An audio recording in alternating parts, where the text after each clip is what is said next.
Mga kapatid, magandang umaga, magandang hapon, magandang gabi, magandang araw po sa inyong lahat. At nagyabang na naman itong si Daniel Rason. Talagang Daniel Rason, alam mo yung mga kapatid na nakikinig sa'yo, napipighati na sila. At ipinagyayabang mo na walang tinanggal sa mga broadcast. Asan yung resibo? Pakita mo yung resibo. Yung ang mga video ni Brad Ellie, paulit-ulit na lang yung ang daming recorded na Bible exposition, debate ni Brad Ellie. Bakit paulit-ulit na lang yung mga napapanood sa YouTube? Napakarami nun. Ngayon sasabihin mo, Daniel Rason, na walang binawas, ay walang tinanggal, at magdadagdag pa kayo? Go ahead. Gawin mo. Sayang naman yung perang iniaabuloy ng mga kapatid. At tapos sasabihin mo na maraming umaanib. Hindi maraming umaanib. Naku, Daniel Rason, alam mo yan sa puso mo. Talagang ikaw nuknukan ka ng kasinungalingan, Daniel Rason. May mga umaanib, yes, pero hindi marami ang umaanib. Tandaan mo, iba yung marami ang umaanib kesa sa may mga umaanib. Simpleng lang, Daniel Rason, do not trick the people, do not trick the congregation na maraming umaanib. Hindi. And granting for the sake of argument without accepting that maraming umaanib, sabi mo, pero mas marami ang umaalis. Alam mo ang umaalis? Dekada-dekada ang paglilingkod na ginawa dyan sa MCGI. Dekada-dekada. Mind you, dekada-dekada, and they are not just sampay bakod ng mga miyembro. Lumabang ng ubusan. Ikaw ba lumabang ka ng ubusan, Daniel Rason? Or minsan panahon, lumaban ka ng ubusan because you are expecting a big profit in return.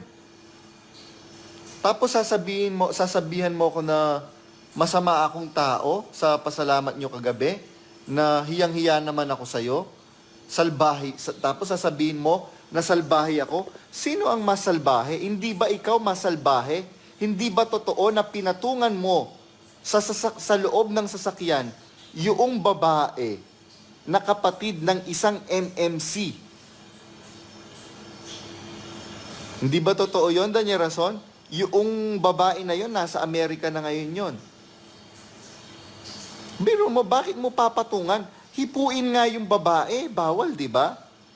Pagka hindi pa kayo kasal, tumingin pa lang nga sa babae na may masamang hangad, bawal na. Papatungan mo pa, Daniel Rason?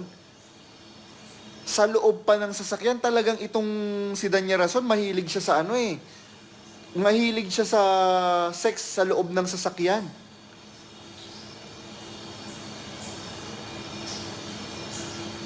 Hindi mo pa kilala si nun, di ba? Yung asawa mong pok na Japayuki. O nung nakilala mo yung pok Japayuking na pangasawa, iniwanan mo yung babaeng pinatungan mo sa Hindi ka ba sa laula nun, Daniel Rason?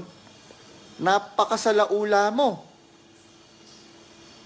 Tapos sasabihan mo ako na ako yung salbahe. Wow! Tapos sasabihin mo na hiyang-hiya naman ako sa'yo. Di ba salbahe ka, sabi mo sa akin? Sa pasalamat niyo kagabi? Wow! Hiyang-hiya naman ako sa'yo. Sabi nga ni si Sneaky, hello! Hiyang-hiya naman ako sa'yo, Daniel Rason. Grabe Grabe ka, Chong. Grabe ka, Chong, Daniel Rason. And alam niyo po mga kapatid, magsaliksik lang po kayo at ay nako mga kapatid, papayag ba kayo na habang buhay ginagago kayo ng mga ng leader nyo na yan? Ni Daniel Rason na nuknukan ng kasinungalingan? Kumpara naman sa'yo, hindi naman sa mas mabait naman ako kumpara sa'yo, Daniel Rason. Yan lang ang masasabi ko. And granting na masama akong tao. 'Di ba sinabi mo wala bang chance yan para magbago? Alam mo talagang ikaw kalaban ka ng Diyos. Alam mo, bawat gising natin is a blessing. And nasa panaguyon na ang kanyang awa ay bago tuwing umaga. Hindi ka ba nananampalataya doon, Danya Rason? Or talagang pinagmatigas na ng Diyos mo? Itong Diyos mo, hindi yan yung Diyos ni Abraham. Hindi yan yung Diyos na makapangyarihan sa lahat. Yung Diyos mo, Diyos ng sanlibutan. Danya Rason, ang kapal ng pagmumukha mo. Hindi ba, Rhea sa Sondoncillo, alam mo at kilala mo yung babae na pinatungan ni Danya Rason sa loob ng kotse? Kaya ikaw, Rhea sa Sondoncillo, malaki ang pananagutan mo sa Diyos. Nasa Levitico yon. Malaki ang pananagutan mo sa Diyos. Ikaw, Rhea sa Sondoncillo, dahil alam mo lahat ng kademonyuhan ni Danya Rason. Nakakarating ba yan kay Brad Eli? Hindi. Dahil si Brad Eli, hindi niya papayagan yung mga kademonyuhan kung alam niya. Kaya yung mga kapatid, nagkakaroon sila ng nagkakaroon sila ng galit, nagkakaroon sila ng kay Brother Eli. Bakit? Diyan sa pinaggagawa ninyo. Opo, si Mr. Patong po yan, mahilig siyang pumatong. Hindi po si Lengleng yun, hindi pa niya kilala si Lengleng nun. Hindi ba totoo yun nung nag-aaral ka sa Aureliano University, School of Law, College of Law, sa may lampas ng Taft? Napakarami namang College of Law. Bakit of all the universities, doon ka dahil malapit yun sa mga kuli-kuli. Ano yun? Yung mga patay-sindi. Kaya itong si Danya Rason, mahilig yan sa patay-sindi eh.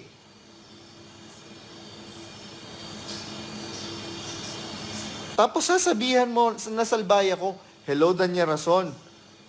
Sabi ko nga sa'yo, yung binabangga mo, alam mo Danya Rason, lalo ka lang lulubog. Maniwala ka sa akin, lalo ka lang lulubog. If I were you, I will just humble myself in front of God. Kaya lang, matigas ka talaga eh. Hindi ako ang binabangga mo, Danya Rason. I am nobody. I am nothing. Ang binabangga mo yung Diyos na makapangyarihan sa lahat.